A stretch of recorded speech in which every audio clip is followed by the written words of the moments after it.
All right, everybody, welcome to another shot of Mark's Whiskey, the Casual Whiskey Podcast.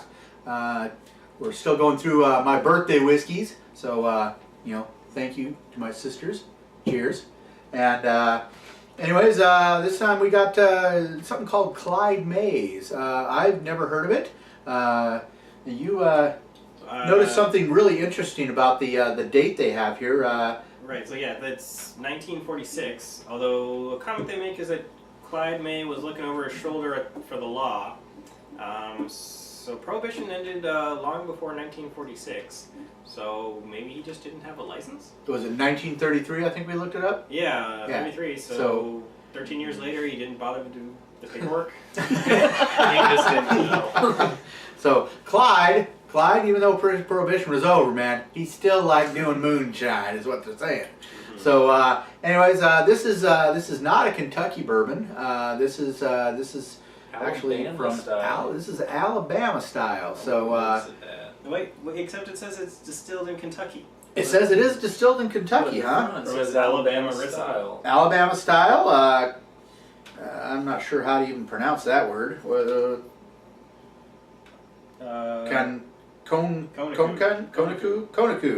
Ridge Distillery.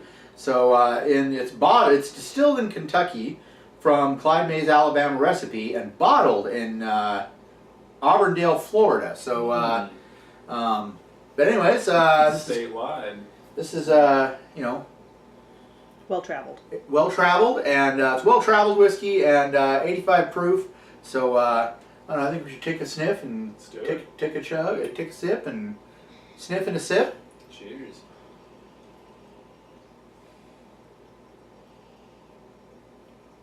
It smells kind of interesting. Yeah, it's definitely different than the other stuff we've been drinking. Yeah.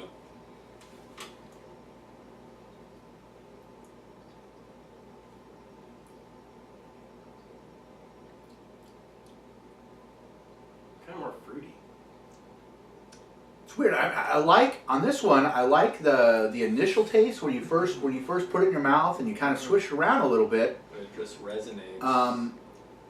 And then it tastes kind of like a high-end whiskey when you first put it in your mouth. Mm-hmm. But then the bite and the burn at the end kind of is similar to some of the cheaper whiskeys. Yeah, and it kind of sticks around as like kind of cloying. It lingers. It lingers and kind of cloying. It almost reminds me of the Trader Joe's whiskey we tried in one of the first episodes. Really? A little bit, except with more of a bite to it, for sure. Maybe like a lower quality version of that. I think so. Yeah. Okay.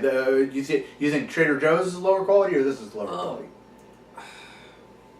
This one tastes cheaper. This one tastes a little cheaper. If I were to, do a Pepsi challenge on it, I'd probably go with the Trader Joe's. But you'd have to put me up on that Pepsi challenge to see if it, All right. Maybe we might have to do one of those taste tests like we did with the Jack Daniels, two different Jack Daniels. We need to do more of those taste tests. So, anyways, all right, I'm going to finish mine up, see if it tastes better on the second round. Yeah, too sweet in my book. Yeah, it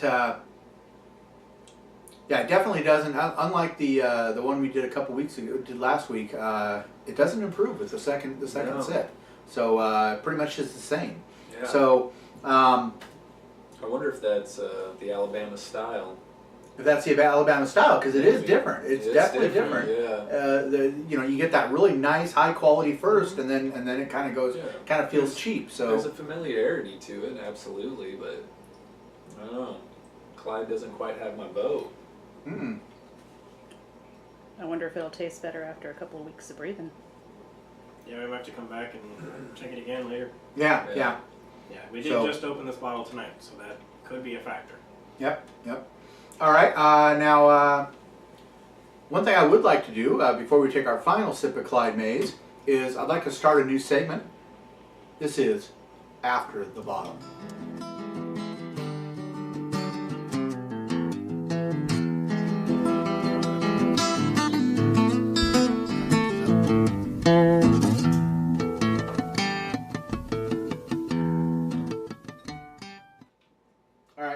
Going to return to this is our first episode.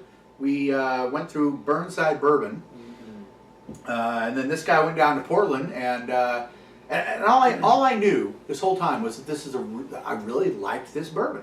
Yeah. One day I'm going through Total Wine and More, and out the corner of my eye, I see Burnside. I'm like, hey, honey, they got Burnside. And then I looked at the price. Turns out this guy turned me on to a $75 bottle of whiskey.